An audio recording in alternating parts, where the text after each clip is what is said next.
안녕하세요. 저는 45살의 여성입니다. 현재 플라워 카페를 운영하면서 남편과 아이 셋을 키우고 있어요. 매일 아침 꽃으로 카페를 장식하고 손님들에게 따뜻한 차와 커피를 대접하는 일상이 저를 행복하게 합니다. 하지만 얼마 전 10년 만에 동생을 다시 만나고 나서 제 마음은 복잡해졌어요. 마치 드라마나 영화에서나 볼 법한 일이 제 인생에도 일어났기에 떨리는 마음으로 이 이야기를 시작합니다. 저희 부모님은 시내에서 작은 제과점을 운영하시면서 저와 여동생을 키우셨어요. 7살 터울인 동생은 어릴 때부터 제빵에 천부적인 재능이 있었죠. 5살 때부터 제과점 주방에서 반죽을 만지작거리더니 10살이 되기도 전에 혼자서 크루아상을 만들 정도였어요. 어린 시절 동생은 매일 아침 일찍 일어나 아버지의 제빵 일을 도왔어요. 작은 손으로 반죽을 치대고 오븐에서 나오는 빵을 보고는 활짝 웃는 모습이 어찌나 사랑스럽던지. 저는 그저 옆에서 동생이 만든 빵 부스러기를 주워 먹는 게 일이었죠. 지선아, 이건 내가 처음 만든 식빵이구나. 정말 맛있다. 아버지가 동생의 머리를 쓰다듬으며 칭찬하시던 모습이 아직도 눈에 선해요. 동생의 이름은 지선이었어요. 그 아이는 제빵사의 딸로 태어나 제빵사가 되기로 운명이 정해진 것 같았죠. 디저트 대회에서는 늘 우승을 휩쓸었고 고등학교 때는 프랑스 유명 제과학교에서 특별 장학생 제의까지 받았어요. 주변에서는 동생을 제과 제빵계의 모차르트라고 불렀을 정도였죠. 저는 언니였지만 동생이 만든 과자와 빵을 먹으면서 우리 동생은 정말 대단하다는 생각을 자주 했습니다. 질투가 나진 않냐고 주변에서 묻기도 했지만 전 정말 질투. 한 번 느껴본 적 없이 저보다 7살이나 어린 동생이 이렇게까지 할 수 있다는 게 너무 기특하고 대견했어요. 더구나 천부적인 재능이 따라주니 이 아이에게 제과 제빵은 운명이구나 생각했죠. 특히 동생이 만든 마카롱은 입소문이 나서 새벽부터 줄을 서서 기다릴 정도였어요. 일본과 홍콩의 유명 파티시에들도 우리 가게를 찾아와 동생의 레시피를 배우고 싶어 했죠. 하지만 수줍음 많은 동생은 자신의 재능을 드러내는 걸 싫어했어요. 언니, 난 그냥 맛있는 빵 만드는 게 좋아. 사람들이 내가 만든 빵을 먹고 행복해하는 모습을 보는 게 나도 행복해. 그런 동생의 인생에 큰 변화가 찾아왔습니다. 28배 한 남자를 소개한다며 저를 찾아왔을 때였죠. 그 사람은 우리 가게의 단골 손님이었던 민호 씨였어요. 조그만 카페를 운영하는 평범한 자영업자였죠. 하지만 동생의 눈에는 세상에서 가장 빛나는 사람이었나 봅니다.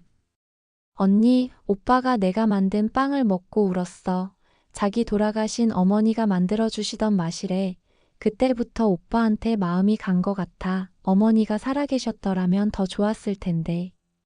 처음에는 저도 동생의 사랑을 응원했어요. 민호 씨는 평범하긴 하지만 성실하고 따뜻한 사람이었거든요.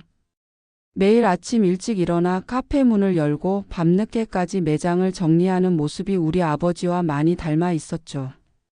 하지만 이상한 일이 하나둘 일어나기 시작했어요. 동생이 민호 씨를 만나면서부터 제과점에서 작은 사고들이 발생하기 시작한 거예요.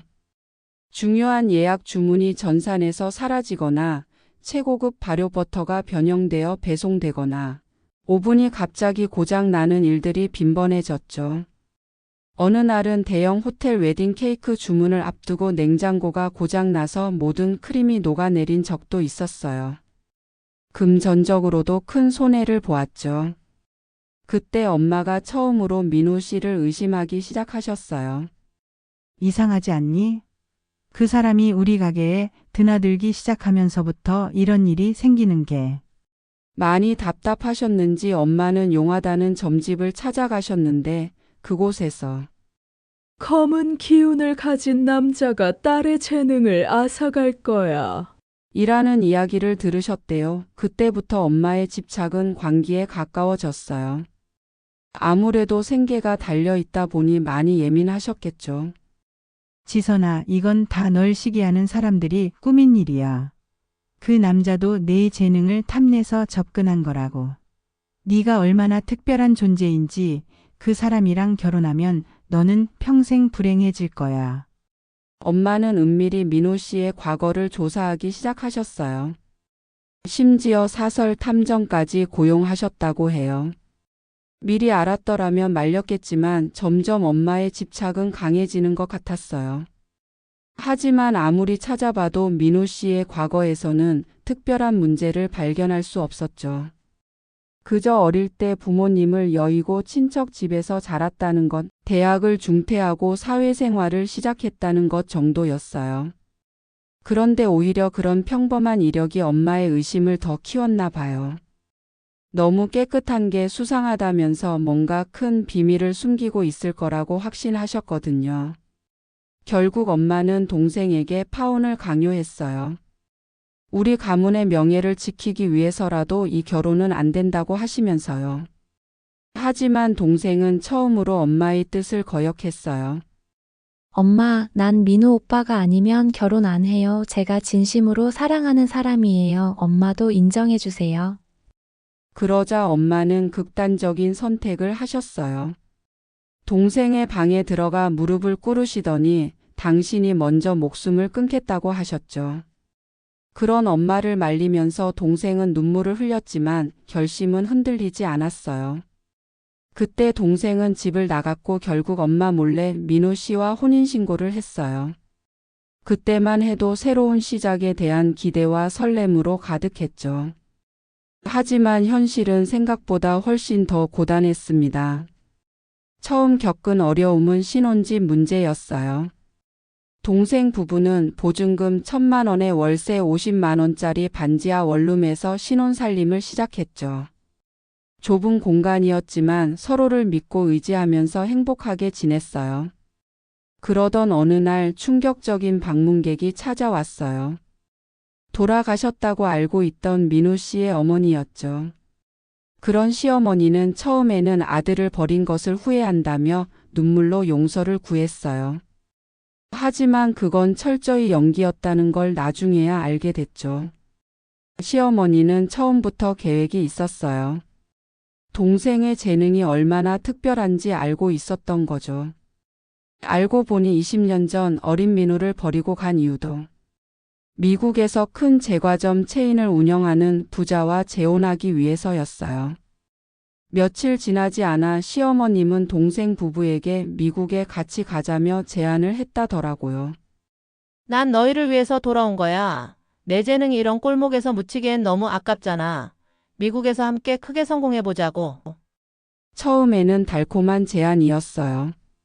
하지만 동생이 거절하자 시어머니의 본색이 드러나기 시작했죠. 이배은망덕한 것. 내가 얼마나 공을 들였는데 이렇게 단번에 거절해. 널 데려가기 위해 민호와의 결혼도 잠자코 있었던 건데. 충격적이게도 시어머니는 처음부터 동생을 노리고 있었던 거예요.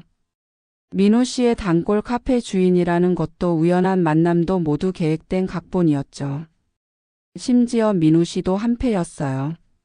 하지만 뜻하지 않게 민호와 동생이 진짜로 사랑에 빠졌고 시어머니의 계획은 틀어지기 시작했어요. 격분한 시어머니는 더 악랄한 방법을 쓰기 시작했죠.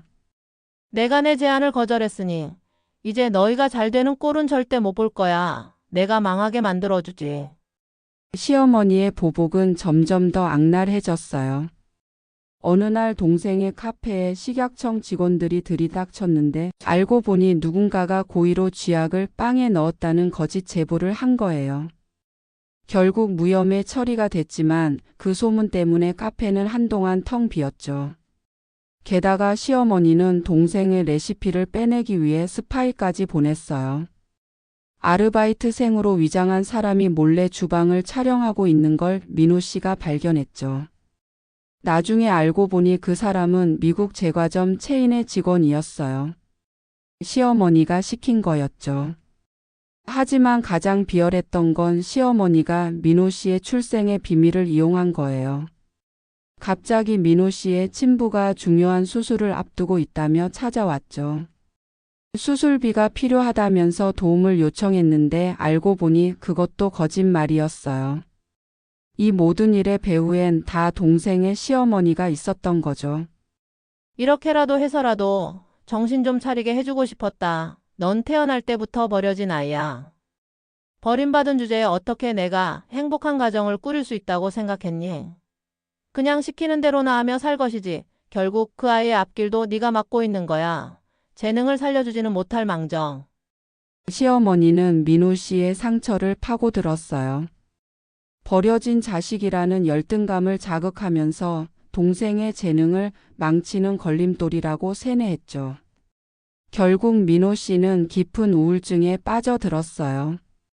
더 끔찍했던 건 동생의 임신을 했는데 유산을 유도하려 했던 건지 일부러 더 스트레스를 주며 먹지 말아야 할 음식도 강요했죠.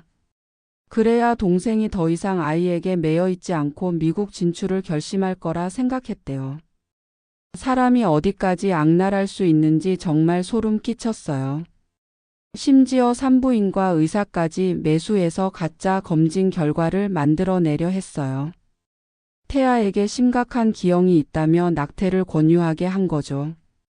다행히 그 산부인과 의사는 양심적이어서 동생에게 모든 걸 이야기해 주었죠.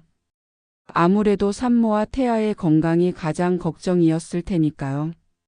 가장 큰 상처는 민호 씨가 어렸을 때 겪었던 교통사고도 시어머니가 계획한 것이었다는 사실이었어요. 일부러 어린 민호 씨를 위험에 처하게 만들었던 거였죠. 재혼할 남자의 마음을 사기 위해 일부러 아들을 다치게 하고 고아원에 버렸다는 충격적인 진실이 밝혀진 거죠. 그래, 내가 그랬다. 그때 내가 죽었어야 했는데 내가 이렇게 살아서 내 인생을 망치다니 넌 내 인생에서 가장 큰 실수야. 그렇게 한참을 퍼붓고 나서야 동생의 시어머니는 포기했는지 미국으로 돌아갔어요.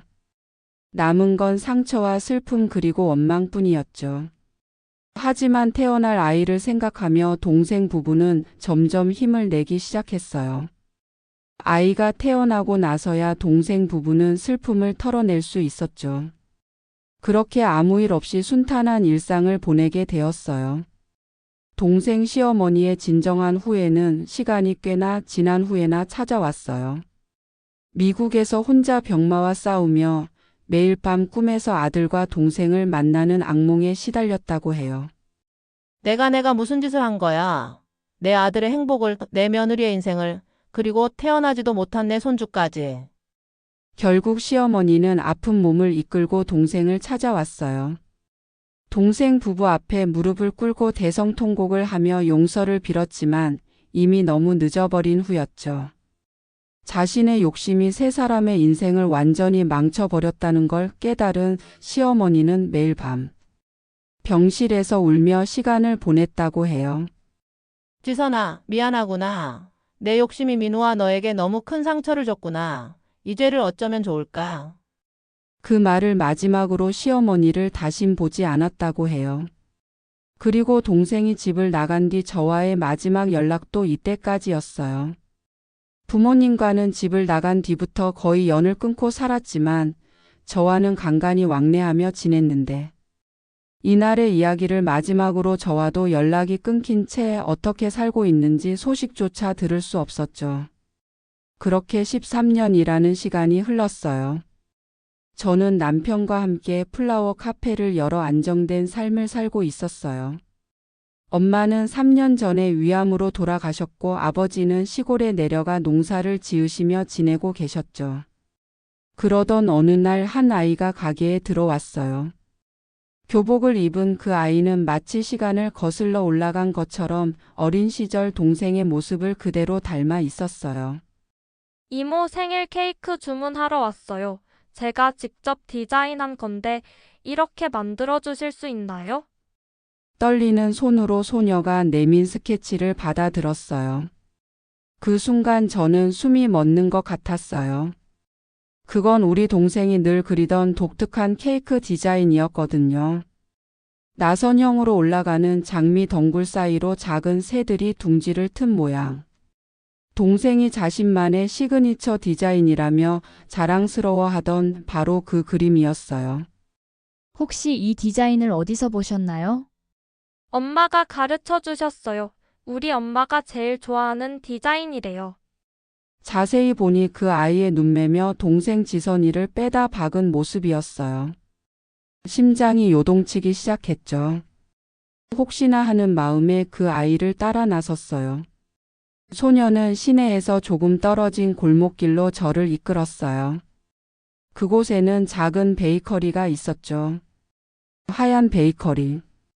문을 열자 방금 구운 크루아상 향이 가득했는데 그 향이 10년 전 동생이 굽던 것과 똑같았어요.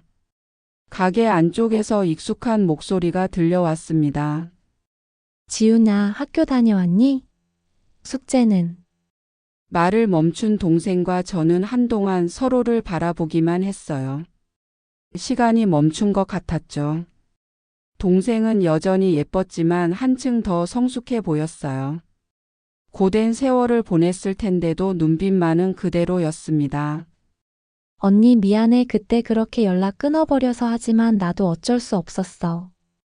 시어머니 이야기를 어디서 들은 건지 엄마가 어떻게 나를 찾아와서는 이제라도 민우 씨랑 헤어지라고 아이도 고아원에 보내라고 하셔서 그때는 지훈이를 지켜야 한다는 생각만 했어.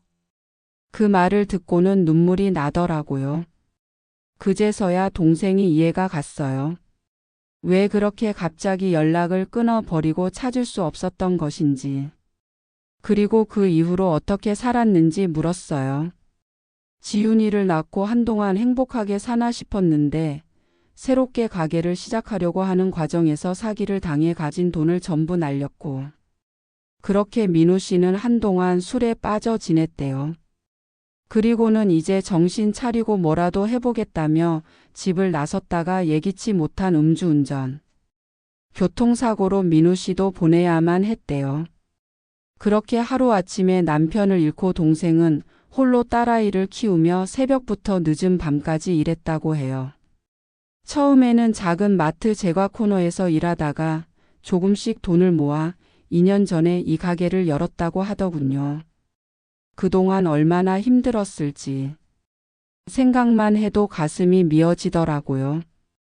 솔직히 언니 난 행복해. 화려한 미슐랭 셰프는 못 됐지만 지훈이와 함께 이렇게 작은 행복을 나누며 사는 게 좋아요. 이게 바로 민우 오빠가 꿈꾸던 삶이었거든.